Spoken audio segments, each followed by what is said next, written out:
Bonjour, c'est Omar Sy. On va retracer un peu ton histoire. Toi, tu as grandi à Clichy et tu as commencé non pas par le MMA mais par le foot. C'est ça. Omar Sy, au foot, c'était comment? Tu étais plutôt talentueux? Tu prenais ça à la rigolade ou tu étais vraiment sérieux dans ce projet-là? Dans le foot, en fait, c'est mes parents qui m'ont mis dans le foot très jeune. Après, voilà, j'aimais bien parce que ça permettait le soir, après l'école, de se rejoindre avec tous les potes, tout ça. J'ai jamais vraiment pris ça au sérieux. Après, niveau vraiment foot, j'étais pas tellement fort. Et puis après, j'ai continué, enfin, j'ai fini par faire de la musculation. Parce que c'était une salle du quartier, en fait. Et il y avait plusieurs cours d'MMA, etc. De boxe et de jiu-jitsu. Donc j'y allais, mais vraiment sans projet professionnel, hein. Franchement, j'y allais juste pour être là. Et puis je me suis intéressé au MMA, parce que voilà, ça commence à vraiment être médiatisé via les réseaux sociaux. Et puis je me suis dit pourquoi pas moi. Est-ce qu'il y a des combattants MMA qui t'ont fait rêver étant plus jeune ou sur lesquels tu t'es inspiré? Bah, John Jones, ouais. John Jones, ça a été le premier combattant que j'ai suivi et que j'ai continué à suivre. Et je trouve qu'avec tout ce qui s'est passé dans sa vie, ça donne des choses à dire en fait. Ça donne des choses à dire et je kiffe. Et stylistiquement parlant, qu'est-ce que tu as apprécié chez lui? Bah, il fait 1m93, je fais 1m95. Il a 213 d'allonge et 213 d'allonge. Je pense que voilà, physiquement, on se ressemble un petit peu. Et bon, même si j'ai pas le même style que lui dans le combat, je pense que c'est le meilleur combattant au monde. Ouais. Et à quel moment tu as ce déclic? Tu décides de prendre le MMA plus sérieusement et d'en faire potentiellement une carrière? Voilà, mon premier combat, c'était histoire de jouer un petit peu. Deuxième, pareil. Troisième, pareil. Et puis à partir du quatrième, vu que j'ai commencé vraiment à voyager, prendre l'avion, à être entretenu par l'organisation, ben là, j'ai pris conscience que j'étais vraiment dans une carrière. Alors, troisième combat pro ou amateur? Non, j'ai jamais fait de combat amateur en fait, j'ai directement été dans le grand bain. C'est particulier. Enfin, raconte-nous, du coup, tu vas dans une salle de sport, tu prends des cours de boxe, de pied-point, de sol, de grappling. Finalement, tu fais un combat pro directement en MMA. Il manque un truc là, non? Qu'est-ce qui s'est passé entre les deux? Ben, on va dire la différence entre le foot et la boxe ou les MMA, on va dire, parfois ça se voit quand quelqu'un c'est dans son sang, c'est inné en lui. Et moi quand j'ai commencé, malgré toutes les lacunes que j'avais et que j'ai encore aujourd'hui, euh, tout le monde me disait dans la salle, ah, franchement Omar, si tu t'accroches, il y a un truc à faire. Donc on m'a lancé directement dans le grand bain, c'était pas en France, du coup c'était vraiment un combat de MMA à l'étranger, c'était en Suisse à l'UFC. Et ça s'est super bien passé. Donc, des coachs avaient décelé en toi un certain talent, mais toi, quand tu vas dans cette cage-là, tu ne te dis pas, je vais y faire une carrière et aller très très loin. Pour Non, non, l'instant, non, tu n'as pas non. encore Moi, réalisé. je suis allé parce qu'il fallait y aller.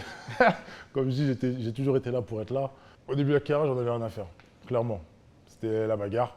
Il n'y avait pas de stratégie, il fallait juste gagner et voilà.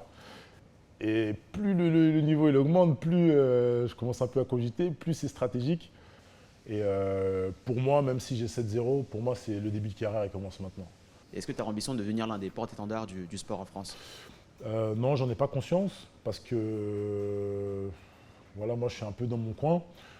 J'ai tellement peur de perdre et de ne pas assurer, de décevoir les personnes qui sont avec moi et ceux qui me soutiennent. J'ai jamais vu un combattant pour le moment qui n'a pas peur de perdre, à part ceux qui sont là pour être là. Mais quand tu as une stratégie de carrière et une carrière en jeu, tu as peur de perdre. Voilà. Et réussir pour toi, c'est une obligation ou c'est une volonté? Quand j'ai pris conscience qu'il y avait une carrière en jeu, c'était une volonté, mais maintenant c'est une obligation. Là, j'ai pas le choix et je dois le faire. Il y a énormément de personnes qui comptent sur moi. J'ai une armée derrière qui sont dans l'ombre mais qui comptent sur moi. Donc là, j'ai pas le choix. C'est plus juste moi, c'est tout le monde qui est avec moi. Raconte-nous un peu ton éthique de travail, où est-ce que tu t'entraînes? Ouais, Toi, la particularité, c'est que tu n'as pas une salle attitrée, mais tu t'entraînes dans 3, 4 lieux différents ça. avec différents coachs. C'est Raconte-nous ça. un peu tout ça. Ben, moi, j'ai préféré me. J'ai pas trop apprécié. J'ai fait pas mal de salles de MMA à Paris. J'ai pas trop apprécié la manière de s'entraîner. Donc, avec mes coachs, j'ai préféré être plus spécifique. D'accord. Donc là, on a la MK Team, la team de Olivier Mako, donc, où je travaille dans le jiu-jitsu. J'ai ma team de boxe anglaise qui est le Red Star Boxing. J'ai Rachid Metouchi, qui est mon coach préparateur physique. Et j'ai Alexis Mahol, avec qui je fais mon MMA. Donc, on a préféré vraiment être spécifique. Et pour le moment, ça nous réussit. Et parfois même, tu vas même faire des stages à l'étranger. Et auparavant, tu partais même en Suède.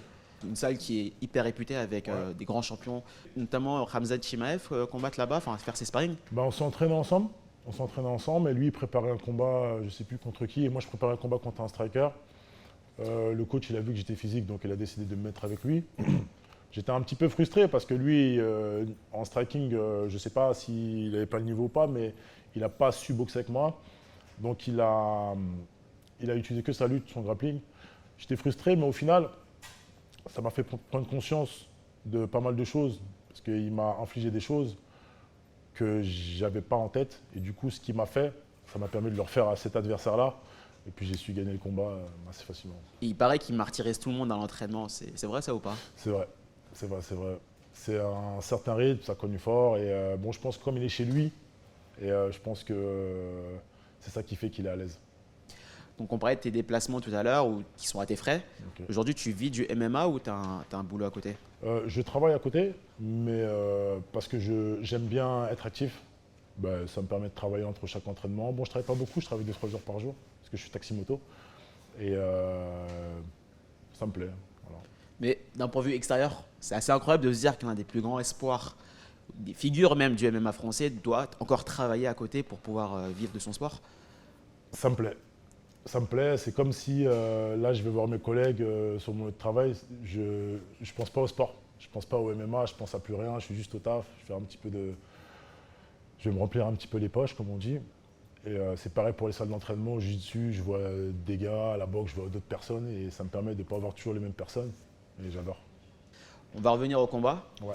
Donc le 17 mars, tu vas affronter Henrique da Silva, qui est le numéro 2 de ta catégorie au KSW. Ouais. Tu es le challenger numéro 4. Ouais. Est-ce que pour toi, ce sera le combat le plus difficile de ta carrière contre un vétéran de l'UFC? Je pense que peut-être pas le plus dur, mais le plus stratège, à mon avis. Il a du métier. Il a 20 combats de plus que toi. Il a 20 combats de plus que moi.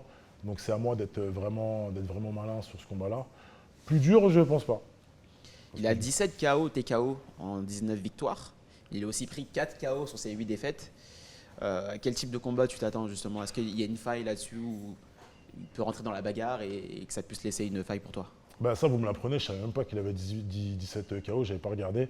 Je ne pense pas que ça va partir dans la bagarre parce que j'arrive vraiment dans une stratégie pour ce combat-là. S'il veut la bagarre, je pense que je vais contrer tout ça. D'ailleurs, quel est ton style de combat? Je me décrirais comme complet, j'aime tout, le strike, la lutte et le sol, je kiffe. Où est-ce que tu te vois dans 5 ans? À l'UFC. J'ai pas trop envie de me porter la poisse. Tout ce que je sais, c'est qu'il faut que je termine mon contrat. Si je le termine positif, ça fait 9-0. À partir de ce moment-là, je deviendrai un agent libre. Il y a tellement d'organisations aujourd'hui qui sont chaudes pour me prendre. Je pense que je saisirai la bonne opportunité au bon moment, mais pour le moment, on est concentré sur le KSW. Et en plus, c'est une bonne organisation. Hein. Franchement, ça remplit des salles de 15 000 personnes. Donc pour le moment, je suis très bien là-bas. Et quand ça sera terminé, on avisera. Si tu regardes la liste des poids lourds légers à l'UFC, c'est une catégorie, il y a un nouveau champion, Jamal Hill. Derrière, il y a Prochaska, il y a Ankalaev, Blachowicz. Si tu devais aller là-bas, c'est vrai qu'il y a du monde quand même, mine de rien. Le chemin vers la ceinture, il est assez corsé pour toi? Il est corsé, ouais. Il est corsé pour moi, c'est étape par étape. Je pense pas aujourd'hui avoir le niveau pour affronter peut-être le top 15 de l'UFC. Il me faut encore de l'expérience. Je suis pas pressé. Hein. Moi, je kiffe ce que je fais, je passe du bon temps à progresser. Et je ne suis pas pressé comme certains qui veulent aller plus vite que la lumière. Si je dois pas y aller, si j'irai pas, si je dois y aller un jour, ça sera le moment et voilà. À l'UFC, récemment, on a eu un énorme combat. Quelqu'un qui t'a inspiré, John Jones, contre Cyril Gane, notre Français. Qu'est-ce que tu as pensé de ce combat-là? Bon, moi, Cyril Gane, je l'aime bien. J'aime bien son style de combat. On se connaît à travers Ares, etc. J'ai affronté un partenaire à lui. Je l'aime bien. Quand il parle de moi, il parle toujours en bien. Donc j'aurais bien voulu qu'il gagne pour la France. Mais en vrai de vrai, mon avis, je savais qu'il allait perdre. Je ne sais pas par quel moyen, mais pour moi, il allait perdre. Ça aurait pu être un autre combattant typé. Pour moi, John Jones allait gagner. Voilà. Si je te dis Notorious, si je te dis Nigerian Nightmare, si je te dis Assassin Baby, ce sont des surnoms de combattants aujourd'hui à l'UFC. Toi, aujourd'hui, tu n'en as pas. En tout cas, j'en ai pas eu connaissance. Est-ce que c'est un choix pour toi? Est-ce que tu te suffis de ça ou peut-être que tu t'en fiches royalement en fait d'avoir un surnom? Non, j'aimerais bien en avoir un. Après, on m'en a proposé, mais il n'y en a aucun qui m'a plu. Il n'y en a aucun qui m'a plu. Donc, je pense qu'à un moment donné, il y aura bien un présentateur ou un commentateur qui sortira Un truc qui va qui t'inspirer. me fera kiffer. Voilà. Merci beaucoup Omar De rien, merci. pour le temps accordé. Merci beaucoup.